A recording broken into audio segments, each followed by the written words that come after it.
So for my opinion essay, I focused on the Didache, which is basically a handbook of the do's and don'ts on how to live a good Christian life. The Didache is split into 3 separate sections. However, my arguments and my thesis only focus on the first section, which is the way of life and the way of death. My thesis was, when looking closer at the moral teachings that are stated in the text, I believe some of them may harm an individual's self-esteem regarding the topics of sticking up for yourself, exaggerated effects of emotions, and discouragement of hobbies. Okay, so when looking at sticking up for yourself, the Didache has 2 points that I disagreed with. The first one was, if someone takes your cloak, give them your tunic also. And the second one was, if someone takes from you what belongs to you, do not demand it back. So I disagreed with these 2 points because I believe it's unrealistic for someone living in 21st century America to not be able to stick up for themselves. I believe it's diminishing your self-esteem. And I believe that most people living in 21st century America would agree with what I'm saying, that these 2 statements are diminishing your self-esteem. I personally have always been taught to stick up for myself and not let others walk all over me. And I think that these 2 statements are saying exactly the opposite of what I've been taught, to stick up for myself. I think someone who follows these rules is ultimately belittling themselves and encouraging someone to take advantage of them.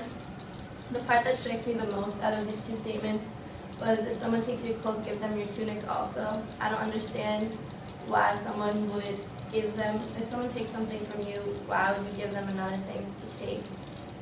It's just basically encouraging them to walk all over you again. In my opinion, I think that being a good Christian is sticking up for yourself and taking back what belongs to you, so I believe that you should just ask for your cloak back, not give them your tunic also. In my paper, I talked about Gandhi, and Gandhi stated an eye for an eye only ends up making the whole world blind. So I think that how he portrays this is a better way than how the Didache portrays this. He's basically saying, if someone takes something from you, you should take back something from them that isn't yours. I think that he's demonstrating how a good Christian should act, and instead of giving them your tunic also, you should just ask for your cloak back. However, these are my views now. I think that during the time the Didache was written, these ideas would have been more widely accepted because they're targeting an audience of recent converts to Christianity, and they believed to be accepted into the religion they had to follow all of these rules. And it was important for them to follow all of these rules to gain eternal salvation. When looking at exaggerated effects of emotions, the Didache states, do not become angry, for anger leads to murder. Ultimately, I think that it is unrealistic for someone to ask you to never feel anger.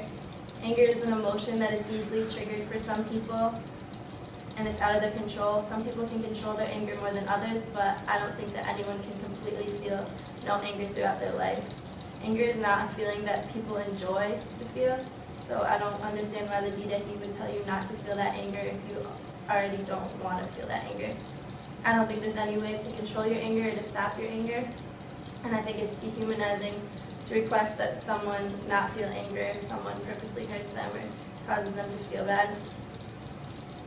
I think that asking someone to suppress their anger is ultimately leading to more anger towards the religion, because they would be angry that the religion is asking them to not feel that anger in the first place. Looking at the discouragement of hobbies, it states, do not be an enchanter or an astrologer or a magician, or even desire to see them, for all these things breed idolatry. I think that being an enchanter or an astrologer or a magician does not breed idolatry in 21st century America today. Ultimately, idolatry is a human tendency to adore something or someone in a way that burdens the love we owe to God. Like I said previously, I think that when the Didache was written, this would have been more widely accepted, and enchanters, astrologers, and magicians were looked at a different light back then than how they are today. However, in 21st century America today, Disney Studios has rides that are movies with witchcraft and sorcery. Harry Potter is a huge thing today. There's a Harry Potter ride that millions of kids ride every day. Games like Monopoly and Life have been taken over by the Ouija board, and millions of Americans won't go to work in the morning without reading their horoscope. So ultimately, I think that society has changed, and with witchcraft and sorcery surround our everyday life, and it's really hard to deny all the spiritualism that surrounds us. I don't believe that someone would be considered acting idolatrous if they read their horoscope in the morning or attend a magic show. I believe that God would encourage someone to read their horoscope because those people that do read it for a boost of confidence and to feel more aware about the future, and I believe that God would ultimately want those individuals to feel good about their life. And I don't think that having these interests is taking away the love that you have for God.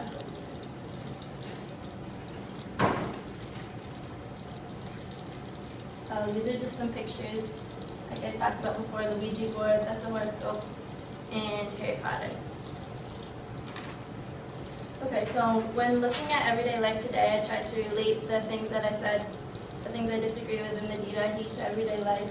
So I thought of something that is unfair to Americans today, and I think it's unfair that men are being paid more than women for performing the same jobs. Specifically, I focused on the nursing profession. So women outnumber men by more than 10 to 1. However, men are still paid $7,700 more in outpatient settings, $3,900 more in hospital settings, and a male anesthesist will be paid $17,290 more than a woman anesthesist will. So this is just a graph that shows basically what I just said. I like how the graph was titled the glass escalator because this is a term for what I'm describing. So the glass escalator is basically a term for men earning higher wages and being promoted faster in female-dominated professions.